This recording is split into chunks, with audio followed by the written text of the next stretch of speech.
صباح الخير البنات، نتمنى تكونوا بخير وعلى خير. اليوم البنات جيت نشارك معكم هذه الكليانه ديالي من بعد ما دازت واحد المده على البروتين اللي دارت عندي، ودازت واحد المده على الصباغه والليميش.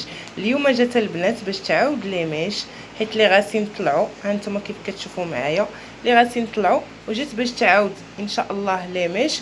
ومن بعد واحد 3 ايام غادي نغطيو الشعر وغادي نعالجوه شويه، ابري غادي نديرو لي بروتين. هانتوما البنات بقاو معايا باش تشوفوا النتيجه من الاخر ان شاء الله، وتشوفوا الشعر كي جا بالليميش والبروتين ان شاء الله. هانتوما ما تمشيو فين، بقاو معايا ونتمنى الفيديو ديالي ينال الاعجاب ديالكم. هانتوما البنات من بعد ما درنا ليه ليميش، هانتوما كيف كتشوفوا معانا راه غسلناه، عطينا واحد اليومين ديال الادغاطاسيون باش ما يتهرسوش لينا ليميش ديالنا. حنا دابا غادي نشفوه نابليكيو البرودوي ديال البروتين، غادي تشوفوا لنا النتيجه من بعد.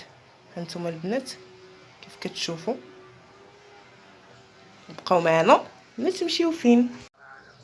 هانتوما البنات من بعد ما نشفناه كيف كتشوفوا معايا الزغبه دابا راه نشفت 100% تقريبا. هانتوما حنا ما درناش ليه بروشينغ، حنا غير نشفناه كيف كتشوفوا معايا. ها هي الزغبه. هانتوما البنات دابا غادي نابليكيو ان شاء الله البرودوي، ومن بعد نوري لكم النتيجه من بعد ما ابليكينا البرودوي. كيف كتشوفوا معايا صراحه لي ميش جاوها زويونين، غادي يتضغط تبارك الله الشعر ان شاء الله وغادي يتعالج. دابا تشوفوا النتيجه. كتشوفوا البنات هذا هو البرودوي اللي قلت لكم، حنا راه القرعه الاولى كملناها.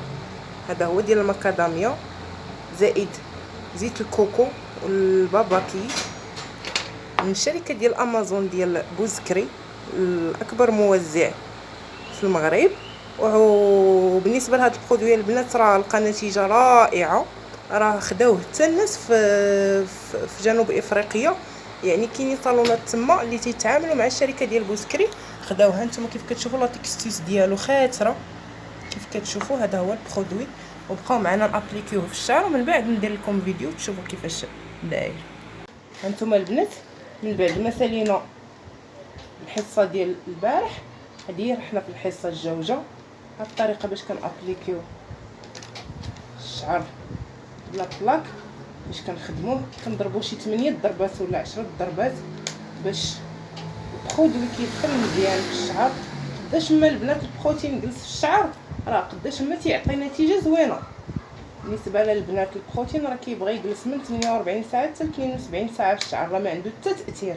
راه لي بروفيسيونيل الاولين اللي كانوا كيخدموا البروتين راه هادشي باش كانوا كينصحوا، راه قداش ما البروتين جلس في الشعر قداش ما كيعطي نتيجه. من بعد ما سالينا البروتين ها النتيجه النهائيه تبارك الله ما شاء الله. انتم راه درنا ليميش هما الاولين، عاد درنا فوق منهم البروتين.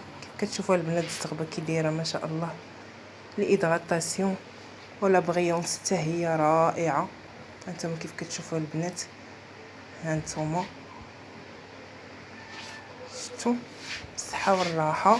مع العلم ان هاد الكليانه راه هادي الرابعه من مره هي كدير عندنا لا بروتين او ليميش او لا صباغه.